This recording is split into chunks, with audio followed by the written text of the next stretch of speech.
I think an event like this is really important for the water industry, particularly at this time. We've got a really ambitious 25-year plan to improve the environment, to take it beyond the state in which we found it.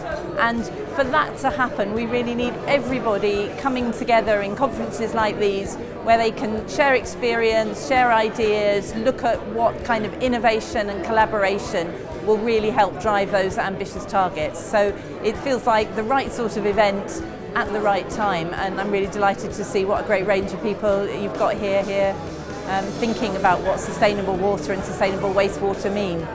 It's really interesting to see how partnerships have gone up the agenda. We all realise that with these multidisciplined issues that it's actually really hard for any of us to deliver things on our own. So working with others is absolutely crucial, and that's something I'll be saying in my presentation here today. So the key to making the water industry sustainable in the future is very much around broader thinking. It's about strategic thinking. It's very much about kind of working in partnership and broadening our horizons to talk about what we can do as opposed to how we're going to do it, and I think that's really key.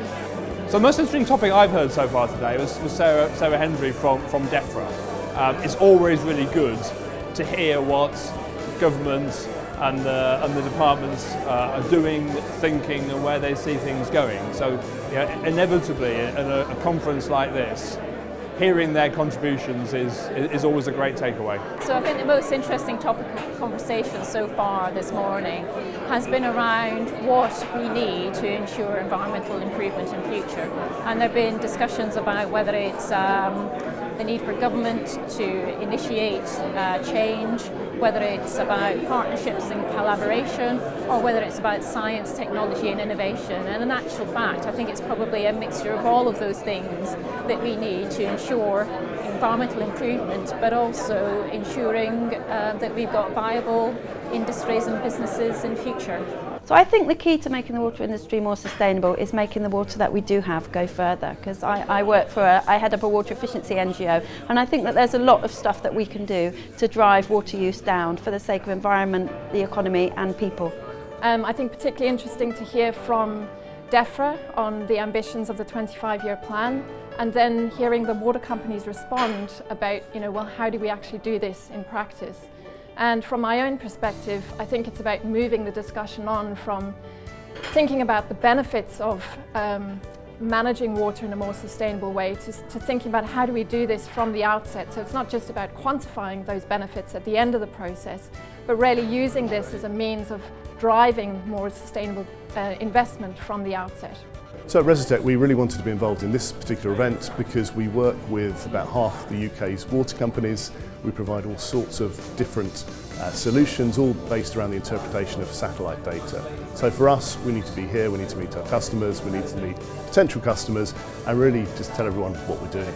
I think it's looking at new approaches. The approach over the past, what should we say, since the 1960s has been to bolt on additional or build new treatment plants.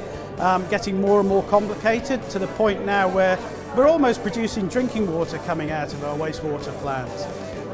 So we've now got to look at a step change effectively.